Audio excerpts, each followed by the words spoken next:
হাজার হাজার বছর ধরে এই বিশ্বে যা চোখের আড়ালে ছিল তার নজরে এলো মহাবিশ্বে গিয়ে।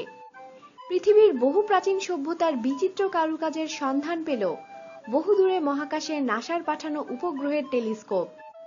হারানো সভ্যতার সেই চোখ ধাঁধানো কারুকাজের হদিশ মিলল কাজাখস্তানে, যেগুলি কম করে ৮,০০০ বছরেরও বেশি পুরনো। মহাকাশ থেকে নাসার টেলিস্কোপের নজরে এলো প্রাচীন সভ্যতার কোনো কোনো কারুকাজ। সরল রেখা, বৃত্ত, ত্রিকোণ, চতুষ্কোণ, বর্গক্ষেত্র, আয়তক্ষেত্র, রম্বাস। ছোটবেলায় আমাদের শেখা প্রায় সব জ্যামিতিক চিত্রই। এখানেই চমকের শেষ নয়, এই জ্যামিতিক চিত্রগুলিতে রয়েছে কয়েকশো কি হাজার বর্গ কিলোমিটার এলাকা জুড়ে। কোথাও কোথাও আবার সেগুলি এক একটা আন্তর্জাতিক মাপের ফুটবল মাঠের মতো। জ্যামিতিক চিত্রগুলি এতটা এলাকা জুড়ে না থাকলে তো তাদের এত দূরে মহাকাশ থেকে দেখাই যেত না।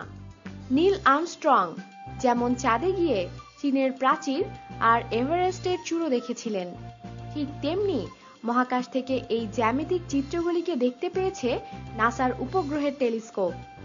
এ ধরনের জ্যামিতিক কারুকাজের একটি বিশেষ নাম রয়েছে, জিওগ্লিফস, মাটির উপর খোদাই করা জ্যামিতিক চিত্রাবলী। কোথাও কোথাও বানানো হয়েছে মাটির স্তূপ, অনেকটা পিরামিডের মতো। উত্তর কাজাখস্তানের তুর্গাই এলাকায় এমন অন্তত ২৬০টি জিওগ্লিফসের হদিশ পেয়েছে নাসার উপগ্রহ। কিন্তু এতদিন সেগুলির হদিশ কেন পাননি প্রত্নতত্ত্ব বা পুরাতাত্ত্বিকবিদরা? কেন তা নজরে পড়েনি ভূতাত্ত্বিকদের? নাসা তার দুটি কারণ দেখিয়েছে।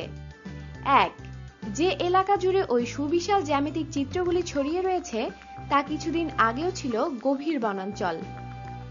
হালে সেই বন কেটে ফেলা হয়েছিল বসতি গড়ে তোলার তাগিদে, তাই ওই জ্যামিতিক চিত্রগুলিকে এখন দেখা যাচ্ছে।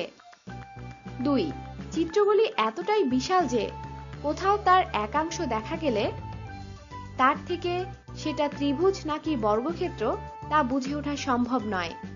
একমাত্র মহাকাশ থেকেই যাদের সার্বিক চেহারাটা বোঝা সম্ভব হয়।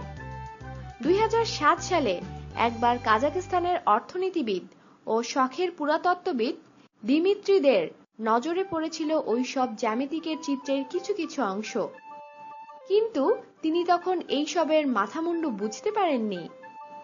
আমাদের সাথেই থাকুন আর অবশ্যই সাবস্ক্রাইব করুন।